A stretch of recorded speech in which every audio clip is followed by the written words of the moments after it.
Bonjour Morgane Simon, bienvenue à Bonjour. Saint-Jean-de-Luz. Qu'est-ce que se représente le festival pour vous? Puisque vous y êtes déjà venu. Je suis venu avec mon premier long métrage, oui. Ça a été une des premières rencontres avec le public français. Donc c'était assez important pour le film d'avoir même pour moi en fait, de rencontrer les gens, d'avoir leur réaction. Et c'est vrai que ça m'a fait vachement de bien de voir les gens, comment dire, enfin, aimer le film bien sûr, mais le comprendre et avoir un vrai dialogue avec eux. Alors, ce premier film s'appelait Compte tes blessures.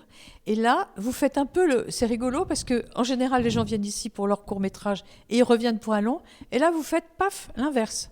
Vous étiez venu pour un long et là, vous venez pour un court. Donc, vous allez nous donner le pitch. Alors c'est l'histoire, on va dire que c'est un portrait d'une femme moderne qui en même temps est actrice de films pour adultes et en même temps qui a une enfant de 8 ans.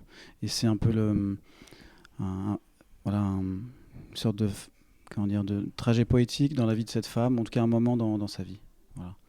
Et c'est un film assez différent de Compte tes blessures. Là, c'est un film qui a été tourné en pellicule en 35 mm qu'en cadre fixe, avec vraiment une recherche qui est complètement opposée de calme, de quiétude, qui est tout l'inverse de un peu la rage de Compte tes blessures. Alors, ce film s'appelle, il faut le dire, Plaisir fantôme. Plaisir fantôme, oui. Déjà, tout un programme. Est-ce qu'on aborde un court-métrage comme on aborde un long, ou c'est avec la même angoisse, la même envie, la même... Un film est un film pour moi, donc en fait c'est vrai que c'est un court métrage, mais c'est mon prochain film entre guillemets par rapport à Compte tes blessures, donc je raisonne vraiment par projet. La création c'est un processus permanent, donc ça se fixe parfois sur des films de 10 minutes, de 20 minutes, d'une heure et demie ou des séries. Donc je n'essaie pas de me poser trop de questions, c'est juste que ça prend du temps de faire des longs, donc en même temps parfois on a l'opportunité de faire des courts. Pour ce film-là, vous avez un souvenir particulièrement merveilleux ou particulièrement horrible? Enfin, un souvenir comme ça qui vous... Il n'y a rien d'horrible, mais non, c'est plutôt des beaux souvenirs parce qu'on a tourné dans ce qui est assez rare dans une villa, il faisait très beau. Et je me souviens du plan de fin, donc je spoil un peu le film, mais où c'était à Marseille avec le soleil qui était en train de se coucher, avec des queues de sirène qui étaient portées par les personnes qui étaient censées représenter les actrices.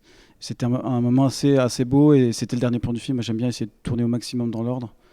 Et il y a quelque chose d'assez magique.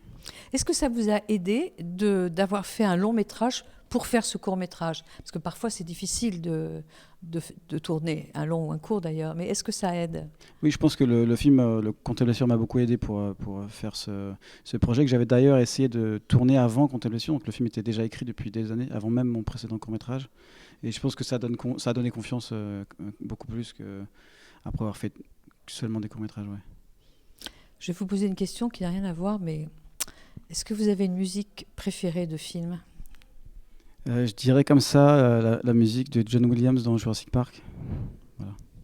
J'ai l'impression que ça fait un peu partie de mon enfance. Ça vous inspire quand vous l'écoutez?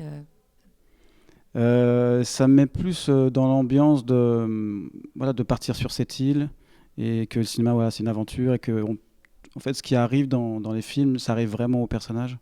Et c'est une chose que j'essaie de jamais oublier. Donc tout est possible en fait, à partir du moment où on y croit soi-même et que les personnages le vivent. Merci beaucoup, Morgane Simon. Merci à vous.